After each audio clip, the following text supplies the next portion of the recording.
Wow, so this one thing we came across while just talking at a table was incredible. So, me and my wife were just sitting at the table and eating and talking about this and that. And we even talked about how we treat our parents. Because we were thinking, of course, we will raise a child, and how did our parents raise us? What did they do right? What did they do maybe not so good? And how it affected our behavior to the world in general and also to them. And this is really mind-boggling because we kind of realize, which is only logical now when I think about it, that our parents teach us a lot, willingly or just by mistake. That doesn't matter, but the fact remains that they teach us so much. They do it by just being themselves, by just acting like they do, not just with themselves, but also with their partner, like how my father and mother treated each other when I was little. I think it affected me a lot. So basically I have some examples we came across. So in her family, she said that when they were little and they would play quiz nights or just answer random questions about geography and history or stuff like that. And when they didn't know the answer, their parents would kind of mock them in a probably not ultra dramatic way, but like laugh about them or laugh at them a little and just say, you don't know that, how can't you know that? It's so well known and stuff like that. And of course, which is kind of weird because they're children and of course, how could they know? But anyway, the thing is that with time, before that, they also learn to treat each other. They are some sisters and they learned to treat each other that way. So each time one of them didn't know something, the others would kind of mock her for not knowing. And the funny thing is that in time, they learned a lot, school, different universities, this and that. And now the tables are kind of turned. So when the parents don't know something, the children mock them. How can't you know that? Don't be this stupid. No, I'm just kidding. No, with the stupid one, I haven't heard that. But they have this behavior, and it's so natural. It's like the first response. It's not like something you do just because, this is the way you learned to react to that kind of situation. And it's so deeply engraved into us that we just keep doing it without really thinking about it. Another example, now when it comes to my life, is that when I was little, my parents were away a lot. And family time wasn't really a thing. So we didn't have this is family time and this is quality time. We kind of had that with meals, we just sit at the table and eat, but for a child it's more of a cage. When you're forced to sit on a chair for hours just listening to adults talk about some random stuff, it doesn't really count as family quality time.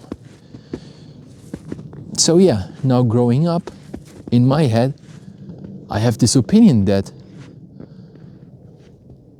family time is kind of useless. Now when my mother wants to meet up, and she wants to meet up a lot because my parents divorced, and of course they have more time and they have this probably need for affection or someone close to them, I don't really feel like going that often. Because I just think that it's in a way wasted time, which sounds very cruel when I say it.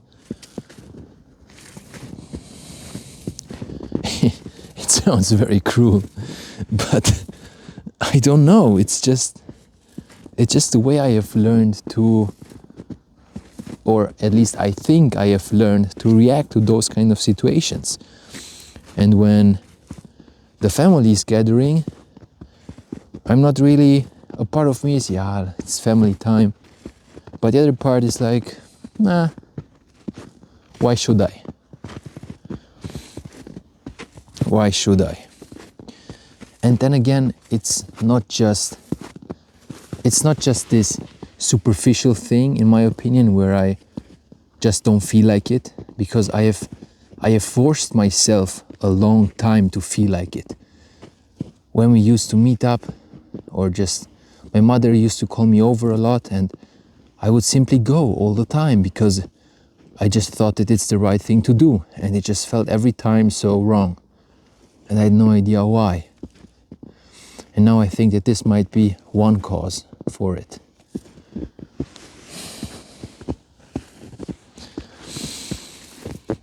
Yeah, so basically what I wanted to say is that we are learning these patterns. We are learning to behave from our parents. We are learning to deal with situations from our parents. And it's so interesting, because you might act with your child in one way or another, but you don't expect them to act the same back. Because of course, if somebody's gonna mock you for you not knowing something, it doesn't feel good. And if your parents are calling you over and you're like, nah, I don't want to come, that doesn't feel good either.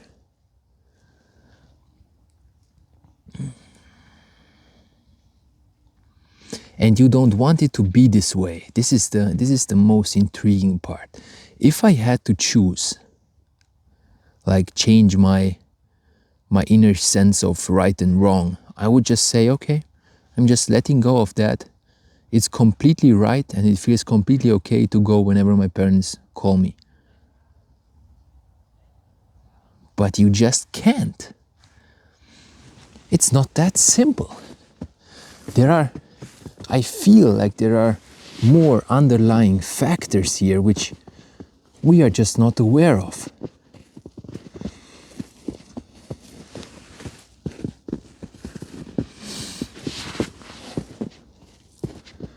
And that brings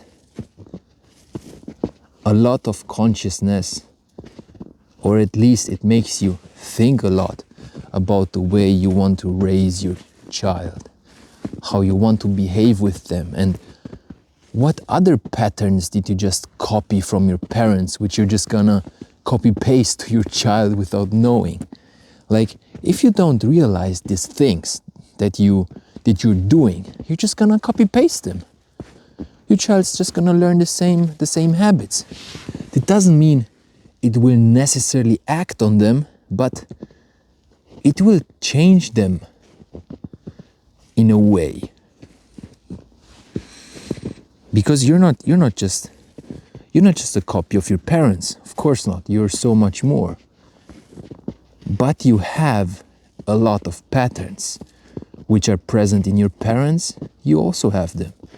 Your choice of partners often relies on how your mother or your father was, or how your relationship with them developed.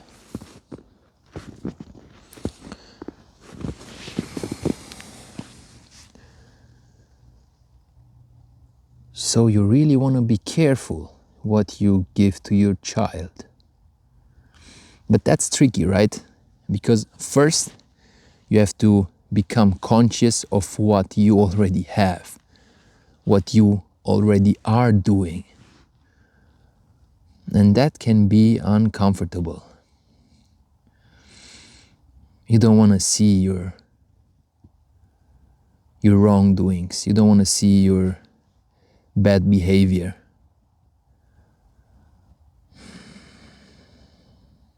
But in a way, I feel like it's my responsibility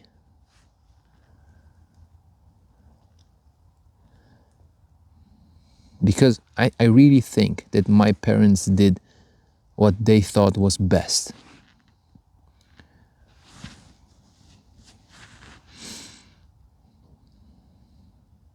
In a way or another. I think that most humans act like this.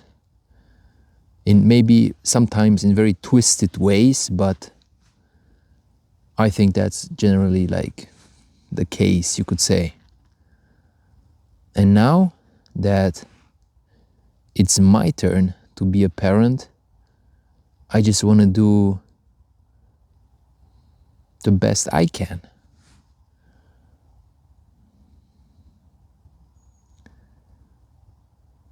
And I think that a big part of this is discovering these patterns of behavior inside myself.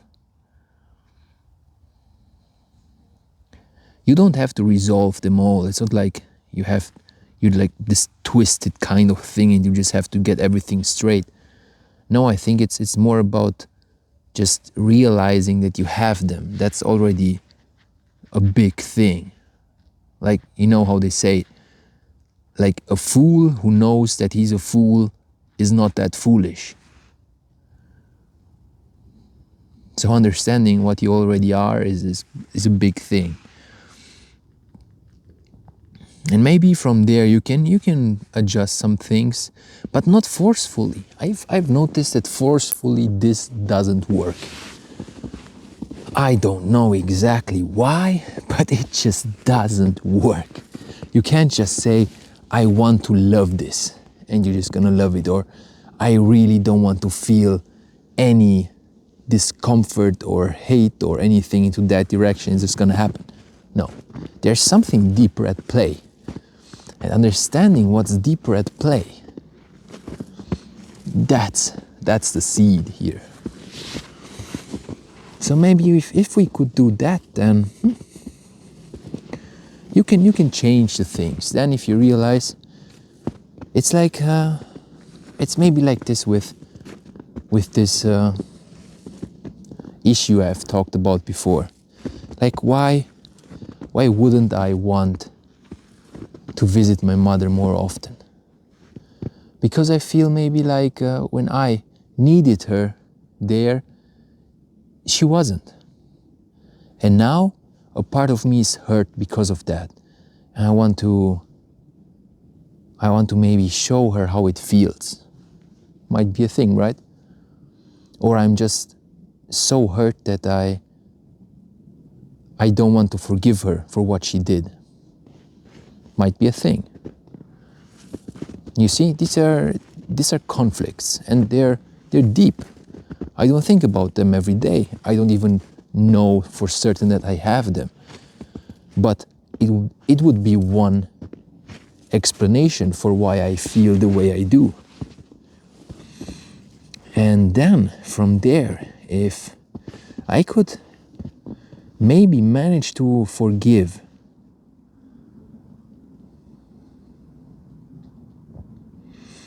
maybe that would balance things out.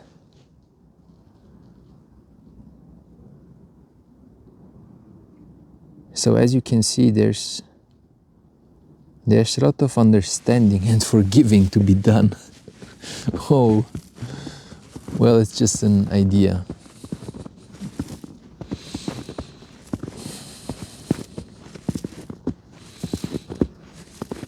But it's interesting. It's so crazy.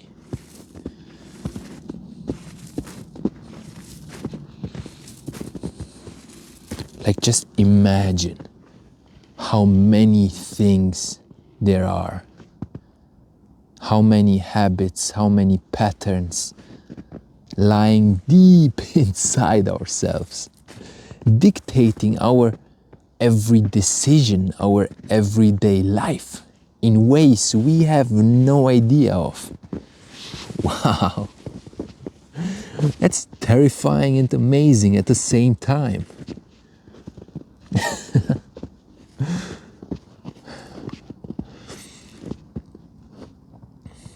Sometimes it feels like we're just these biological robots We have this DNA, which is kind of like our code, and then we have these neural patterns, which we pick up from childhood or we develop through life, and we just act like an algorithm. If this, then that. That's exactly how it feels. Just think about a situation where you just acted, and where you just acted in a way maybe you didn't even want to act, where you overreacted to some comment, where you got sad because of something. You don't want to be sad, you just get sad. Why do you get sad? There is always a perspective in every situation that would make the sadness go away. Like, why do you even care, for example? Why would you care? But no, we just ignore that and just get sad. So there's clearly an algorithm working inside of us, dictating if we should react and when and how.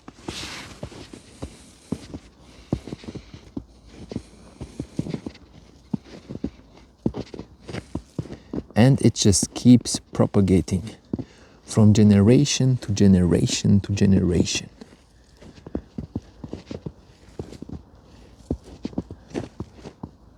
Amazing.